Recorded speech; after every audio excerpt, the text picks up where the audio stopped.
They're not done with fashion yet. Okay. Well, we had one episode talking about the evolution of, say, fashion in China in past decades, and we started in the 1950s on to the 60s. We were not quite finished with the 60s, and actually we were also trying to give you a picture of what's happening in China, and at the same time what's happening in the West. It seems obviously the two cultures, the two countries are going in two different directions at the time. At that time, yeah, because China still wasn't that connected to the world. other cultures and countries. Yeah. Right. But in the 70s, you were born. Yeah, I was actually quite finished with the 60s yet. What else do we have? Well, remember, that was in the chaotic period in China, in the Cultural Revolution period. Was a very big fashion at the time. If you had a Chairman Mao's medal, everyone was wearing something like that. Oh, a button. A button. A pin or a button. A pin. They're still being sold now. Yeah, you can still find But these years, it's like, it's become a collector's item. Yes. It's not, you wouldn't wear something like that, but... I might, really. Okay. It depends on, maybe for what clothes different I'm occasions. wearing, but yes. In the market, you would only see it and find it, buy it in the antique market, but you don't know whether these are the truly original ones. Right. It could be newly made ones solely for the market. Yeah. I guess we don't really have a real number, exact number of how many pins of like that, of this kind, was produced at the time. I guess it would be like in maybe hundreds of thousands. Maybe. I would or say even maybe more than that. Hundreds of millions. Yeah. Okay. Maybe. Yeah. Maybe everyone had one and they could just wear it. Yeah, probably. and the sizes and the design could be different. Some of them very delicately made and could be indeed a collector's item. Yeah. Yeah. I think maybe my father still kept one. I need to go back and just try to dig it out and see what it looks like. Yeah, it could be worth something. I remember playing with one when I was little, and I asked my father, "Who is this?" Because I didn't know. So I think maybe he's still keeping it. Yeah, and in those revolutionary years, again, soldiers, army, anything connected with the army. Yeah, we could see in movies and in TV dramas that people were going back to wear army uniforms basically during that time. Sailors' uniform, sailors' T-shirt. Yeah, the blue and white stripes. So you can't tell from this picture because it's black and white, but I think that's pretty universal. Yeah. Yeah, I guess so. The sailor shirts or scarves, things like that. Yeah. I remember we were talking about the coming of fashion, different elements in clothes. This is coming back, actually. Yes, in China, you'll see lots of people wearing something like that. Yes, it is. And it could be very expensive if you want to buy something like that. Yeah. Again, we really shouldn't have given away all the old clothes. We should have kept them, even from our parents' generation. They would look good now. A lot of people in the States, anyway, a lot of families will keep their clothes and give them to their children. And I have some of my mom's clothes from when she was young. Wedding gowns? Wedding gown, yeah, but that's different. That's more of a tradition as opposed to just regular clothing. Right, right.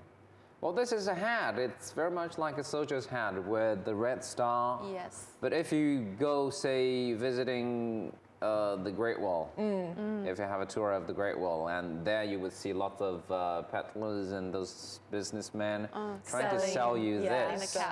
But you wouldn't see a Chinese wearing a green hat. Oh, no. These days, no. Well, yeah, no. Well, okay, we have to talk about this. Explain this. Yes. Do not wear a green hat in China. Not a guy. Well, but in army hats, different. They're different. I mean, they have different functions anyway. In general, green hats they have a bad connotation. If someone, especially if a man wears a green hat. Basically, in China, it's more about a man, yeah. Yeah, there's a bad connotation. Say it. It means your wife is having an affair. Cheating on you. So you'll say you're wearing a green hat. It means your wife's cheating on you. So it's not good to wear green hats. No. Who would buy it? I don't know. I don't know why they want to. Probably some young kids these days who don't care about the old or they're trying to be different. Yeah. Well, we've been talking about the evolution of fashion in China in the past decades, and we weren't quite finished. And we talked about what's happening in the 50s and 60s in China, and also what's happening in the West. And we see basically the two countries were, and two worlds were going in two different directions. So let's move on now to The 70s. Yeah. You when were born. I was born. Right. By the end of the 70s, I think, is when the directions Are starting to slowly close up. starting to Yes, converge. exactly. Yeah. That's when China adopted the opening up policy. So China opened the door. The interaction between China and the West started. Started to happen. Yes. So more pictures and we'll see how that is happening. We are seeing actually some pictures reflecting what's happening in the 80s. The first picture, that was actually a cover of a magazine called Fashion. Pictures of, say, the ready suits. Ready-made. like Ready-made, ready-to-buy. yeah, And clothes. presented by models. And presented by models. So That's interesting because if you look at the pose of the model in the middle, up middle, you know, the way she posed, that was quite an old-fashioned way of posing. And actually, I have to just point out her scarf that she's wearing, that kind of chiffon or, like chiffon-like Like material transparent, yeah. was very popular in the 80s. And when Yeah. we moved to China in 88, granted, we were in Nanjing, so we weren't in Beijing or Shanghai, which might have been a little more fashion-forward. Those scarves were still very popular to have the very sort of chiffon-like scarf. But talking about the second picture, the centerpiece is not the scarf, it's not the pose, Sunglasses? the sunglasses. Yeah. The big sunglasses. They're coming back in style too. And we do have a very special name for it. They're called hamajing. It's like the frog-shaped Shaped. Frog's eyes. sunglasses. Sunglasses. Well, and I know in the States in the 80s, big sunglasses were very popular. And 70s as well, actually. And now it's coming back. Yeah, oh yeah. Yeah. Oh yeah. In the 80s, it was also the time when imported products were available at the time. So lots of these glasses, they're supposedly from Hong Kong or from other countries. And in order to show you, this is an imported product, remember there's always that little trademark on the side and on the legs. Sunglasses? Yes, but sometimes you'd see it on the actual lens. People would leave the, in the corner. sticker or the They'll leave it mark there. You're on the supposed to lens. take it off, right? Of course, Actually. yeah. But they'd leave it on, so everyone would know that this was. Oh, you've got an imported one. Wow. And the same thing is happening to the suits. That's right. I was just going to say, although that I think was later on a in the 80s and maybe even in the early 90s as well, on men's suit. The sleeves of their suit coats, there'd be a label, which I think comes with a lot of suit coats, but you're supposed to cut the label off. That's right. I mean, if it is a huge brand, leave it there. People would leave it on, and you could also buy labels to sew That on your I'm sleeve. not aware of. Yes, That's you could. interesting. Yes, you could. On the left side, you see that picture and showing, it's like a craze of Western-style suits. Yes. Yeah, more Western influenced. And people learn Clothing. to put on ties, wearing suits, and learn to, how many buttons you should button and how many buttons you should unbutton when you're wearing suits. As you said, and this is the time when you see the two lines coming closer to each other. Right, but I think traditionally, because at least starting from the 50s, men didn't really wear ties because it was a lot of army influence and Mao jacket influence. You don't have to wear a tie. No. So a lot of the ties you saw in the 80s were clip ties. Oh. You couldn't. It was harder to find regular ties that you tie a knot than it was to find. It's Clip-on ones. ready-made, and then you just clip it on. Talking about that ready-made ties, I have. You had one? No, not. I don't have one, but I do have another story about the ready-made shirts. We'll talk about that after a short break. You're watching Crossover. We've been talking about the evolution of fashion in China and past decades. We'll be right back.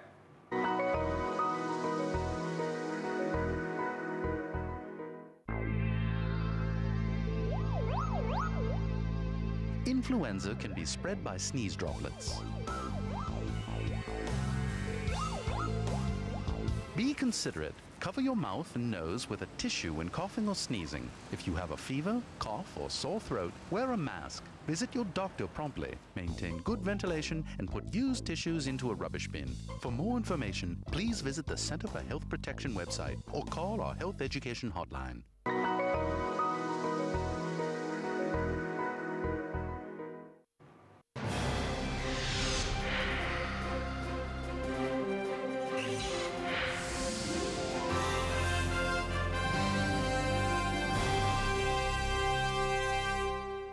And welcome back to Crossover. We've been talking about the changes that have been happening in China in the fashion world. Yes. In the fashion industry. Well, actually, in the way people dress ourselves, or say the perceptions about fashion in China. Just now you were saying the ready-made, the clip-on ties. The clip-on tie. Remember, at the time, we wear mouth suits. That means the upper part of your body was totally covered by, because you have that button high over here. collar, yeah. Yeah, it's all covered. But it's a fashion that you see a little bit of the shirt that you wear. The collar. Inside the collar. But the thing is, people at the time, they couldn't afford all of those, that many shirts. Oh. So you have a fake collar? Yes. The collar was real. Okay. It's a fake shirt. Kids had that too. I remember because also I remember when we first came to China, it was considered more formal if you had a collar. Yes. If you wore a shirt with a collar than if you just wore a collarless shirt. Yeah. And you could buy these little.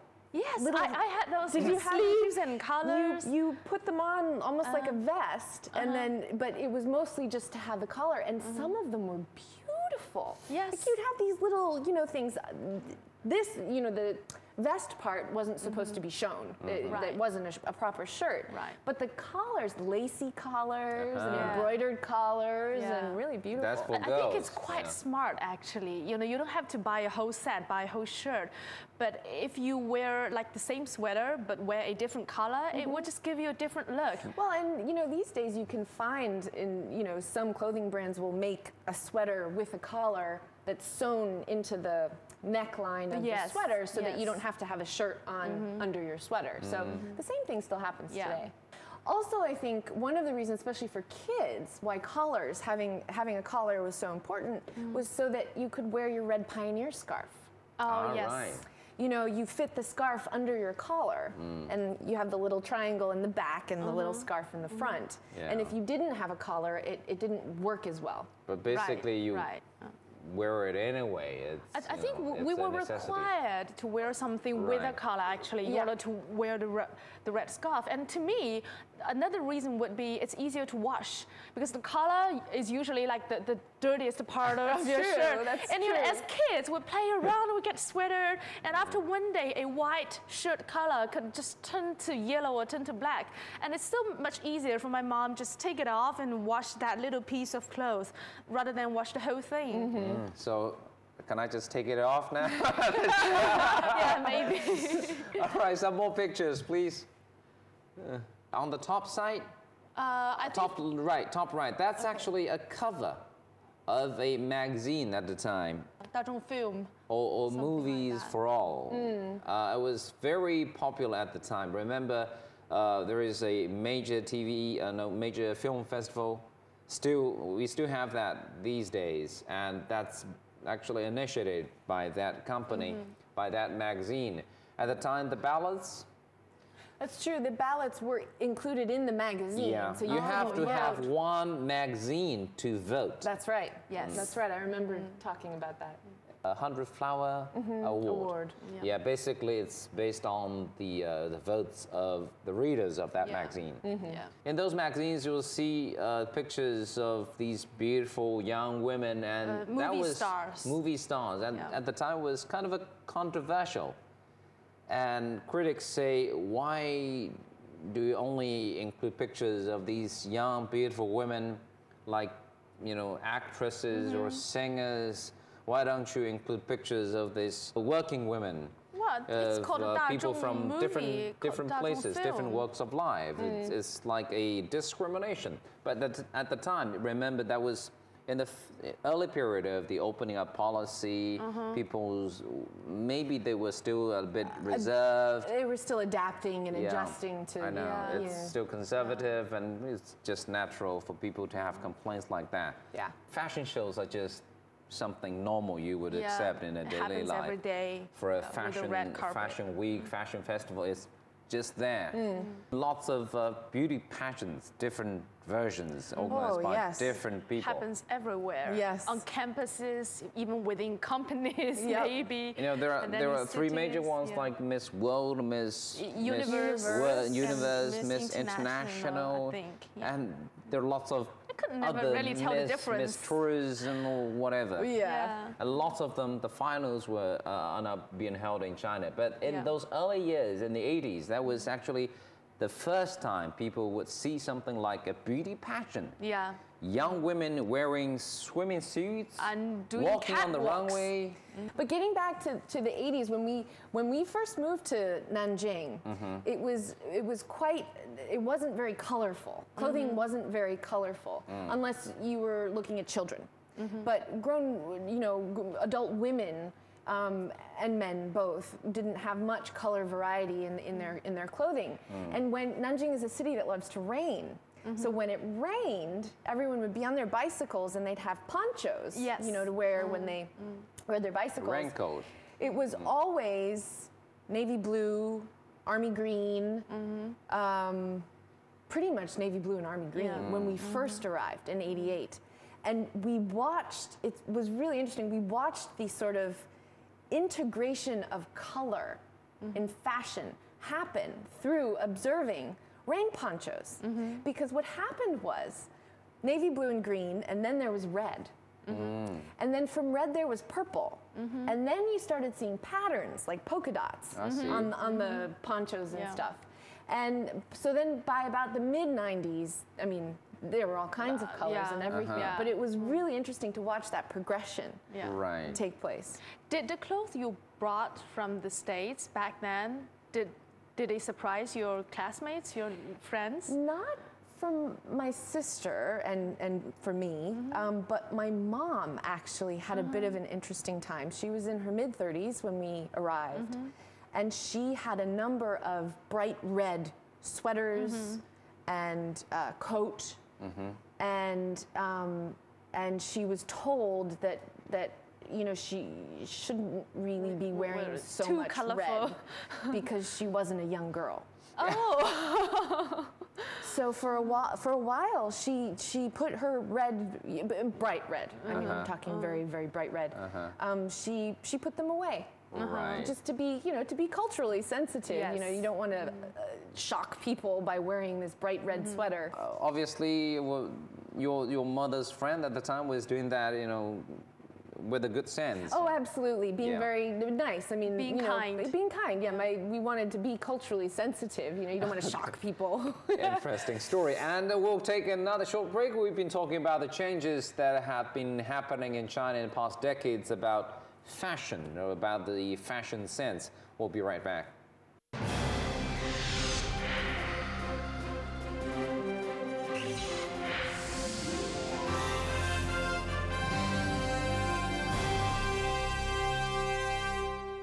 And welcome back to Crossover. So all these changes happening, and in the 80s and 90s, especially in the 90s, we see the two lines, they used to be in two totally different directions, And now they're starting coming closer. to merge. Yes. And I remember back in the 90s, we were already wearing jeans.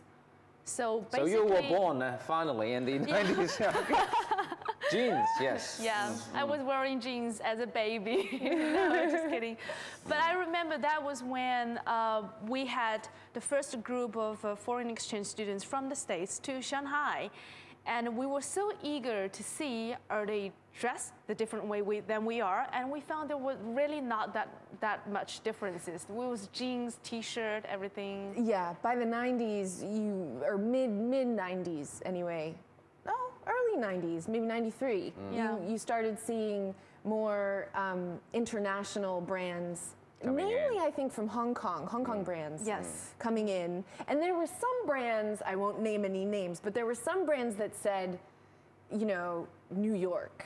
It had New York after the name, or USA after the name, that we always used to joke and say, well, we've never heard of these. Right. Well, the interesting story is with these Chinese noodles chain restaurant. Remember, it's called Oh, Yes. the California beef noodles. Beef noodles. I don't get it. That's the name of the restaurant, the chain restaurant. But anyway, I mean, after several years of its establishment, after several years of the success of that chain restaurant, it was very successful at the time. And some reporters said, well, I went to California, I've been living there for quite a few years, and I've never seen These a restaurant noodles. called California beef noodles. But you would feel actually the influence of Western culture, American culture, maybe through the bridges, like the cities of Hong Kong, Macau, and also Taiwan. That was a time right. when people in China, especially people in the urban, in cities in China, were eager to learn about the Western culture and the Western way of living. So when anything, they put a Western or a USA title somewhere around it, people might think, wow, this is new and we should try it That's right. out. And that's also, I mean, we've discussed this before in previous episodes, but that's also when fast food, especially Came to China, foreign fast food brands really exploded in China KFCs and the McDonald's. in the Chinese market. Yeah. The bottom one The is bother one, the those little are the little tigers from tigers, yeah. from Xiao Taiwan. Dui. Yeah, we I'm love a them. great fan. Yeah. Me too. And that was, they were like the first successful group at the time, and it was the group, the idea of having a singing group was A boy band. introduced, Boy a boy band, band. Was being introduced and accepted by music fans on the mainland. Yeah, they were huge They were success. huge. We owned all of their cassette tapes. Back Right. then it was cassette tapes. Me We owned too. all of their cassette tapes. And I think a lot of boy bands, subsequent boy bands, I think we're all very heavily influenced And by the tiger. no one Little Tiger. is now as successful as that one. Yeah, and actually, boys in our class would want to dress up like they were, and actually wanted to change their hairstyle. Exactly. That's right. And incidentally, last year's, so the Spring Festival, CCTV Gala. Spring Festival Gala that happened in 2010, Spring Festival of 2010, had them Back on the back. stage. And yeah. this was, I think, the first time they had come back together to perform Yeah. in like I don't know, 10 over a years, decade maybe. probably. And it yeah. was just It was huge. wonderful. Yeah. And it they was said actually amazing. many girls in our age started to cry when they saw them. Come on. I've actually, Girls. just as a side note, I've done I was Autograph? involved in a show once, and one of the Which one? The, Shy Shy. Which tiger? Okay, The one on the left. Oh no, the one on the right. No, sorry, it was Cheng Zhipeng. Oh yeah, it's yeah. the one on the left. The one on the Yeah. left. Yeah, he was there performing by himself. And when I saw it was him, and I don't get this way with any, I mean, I'm usually quite calm. I got so excited. And I went up to him and I said, I'm your biggest fan. I have all your cassette tapes and I can sing all your songs. And he looked at me, who are you? I'll pass on the message. He's a friend. Right, the one on the top left, and basically that picture is more about the jeans, because it's, well, the brand is Texwood. Texwood. That was Texwood, like the first jeans brand, an imported one. Yeah. Jeans were accepted Yeah. by young people at the time. My first jeans trousers, first year in my university. Really? Oh, really? I mean, in those When little was years. that? In the 90s. Anyway, and now things have changed. And when we talk about these big brands, Chinese people are not new to them at all. Actually, big love. The major fashion Fashion, houses yeah. in LV the fashion or- industry. Yeah, and Chinese people are probably the biggest buyers of these luxury goods Yes, they these are. days. They They're are. supporting the development of the whole these, industry of in the these world. luxury brands, even when the world is suffering from the decline of economy. And actually, there's a huge luxury brand and other brands